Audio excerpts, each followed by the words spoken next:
ರಾಮನ ಸೇತುವೆ ಅಥವಾ ಅಡಮ್ಮನ ಸೇತುವೆ ಭಾರತಕ್ಕೂ ಸಿಲೋನಿಗೂ ಶ್ರೀಲಂಕಾ ಮಧ್ಯೆ ಸುಮಾರು 36 ಕಿಲೋಮೀಟರ್ ಉದ್ದದ ಆಳವಿಲ್ಲದ ಸಮುದ್ರದಿಂದ ಸುತ್ತುವರಿಯಲ್ಪಟ್ಟ ಚಿಪ್ಪಿನಂಥ ಮರಳುಗಲ್ಲುಗಳನ್ನೊಳಗೊಂಡಿರುವ ಕಿರಿದಾದ ಅರ್ಧ ಮುಳುಗಿರುವ ಒಡ್ಡು.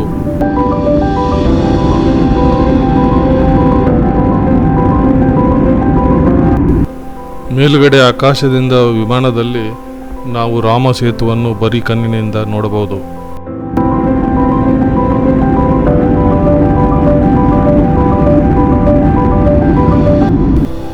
ಈ ರಾಮ ಸೇತುವೆ ಬಗ್ಗೆ ಕೆಲವು ವಿಶೇಷ ವಿಚಾರಗಳು ಇಲ್ಲಿವೆ.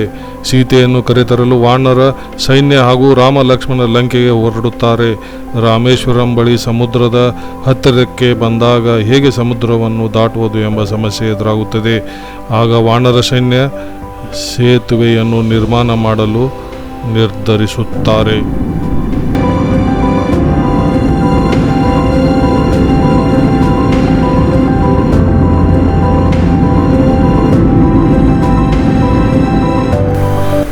ಆಕಾಶದಲ್ಲಿ ಬರೀ ಕಣ್ಣಿನಿಂದ ನಾವು ರಾಮ ಸೇತುವೆಯನ್ನು ನೋಡಬಹುದಾಗಿದೆ.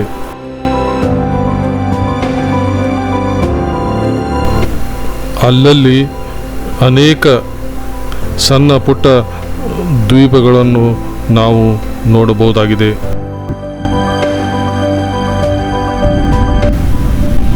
ಕೊಲಂಬೋ ಅಂತಾರಾಷ್ಟ್ರೀಯ ವಿಮಾನ ನಿಲ್ದಾಣ. ಮಧ್ಯಾಹ್ನ ಸಮಯ ಆಗಿದ್ದರಿಂದ ನಾವು ಕಿಟಕಿಯ ಮುಖಾಂತರ ಹೊರಗಿನ ದೃಶ್ಯಗಳನ್ನು ನೋಡಬಹುದಾಗಿತ್ತು.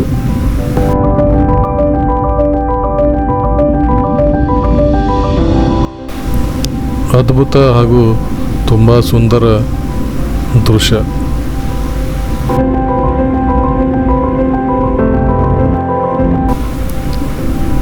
ಕೊಲಂಬೋ ದಾಟಿದ ಸ್ವಲ್ಪ ಸಮಯದಲ್ಲಿಯೇ ಆಚೆ ಕಿಟಕಿ ಮುಖಾಂತರ ನೋಡಲಾಗಿ ಈ ಸುಂದರವಾದ ರಾಮ ಸೇತುವನ್ನು ಬರೀ ಕಣ್ಣಿನಿಂದ ನೋಡಬಹುದಾಗಿದೆ.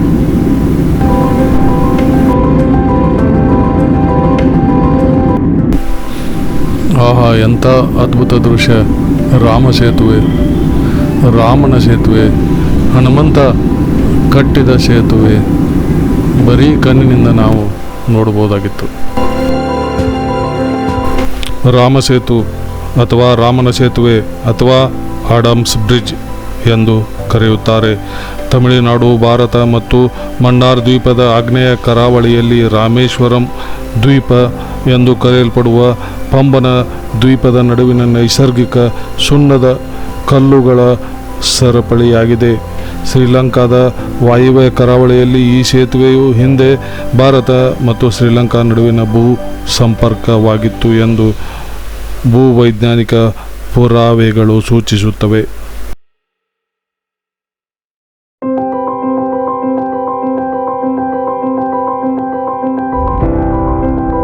ಪ್ರಾಚೀನ ಸಂಸ್ಕೃತ ಮಹಾಕಾವ್ಯ ರಾಮಾಯಣ ಲಂಕಾದ್ವೀಪನ್ನು ತಲುಪಲು ಮತ್ತು ರಾವಣನಿಂದ ತನ್ನ ಪತ್ನಿ ಸೀತೆಯನ್ನು ರಕ್ಷಿಸಲು ರಾಮನು ನಿರ್ಮಿಸಿದ ಸೇತುವೆ ಎಂದು ಉಲ್ಲೇಖಿಸುತ್ತದೆ. ಜನಪ್ರಿಯ ನಂಬಿಕೆಯಲ್ಲಿ ಲಂಕಾವನ್ನು ಇಂದಿನ ಶ್ರೀಲಂಕಾಕ್ಕೆ ಸಮೀಕರಿಸಲಾಗಿದೆ ಮತ್ತು ಸೇತುವೆಯನ್ನು ರಾಮ ಸೇತು ಎಂದು ವಿವರಿಸಲಾಗಿದೆ.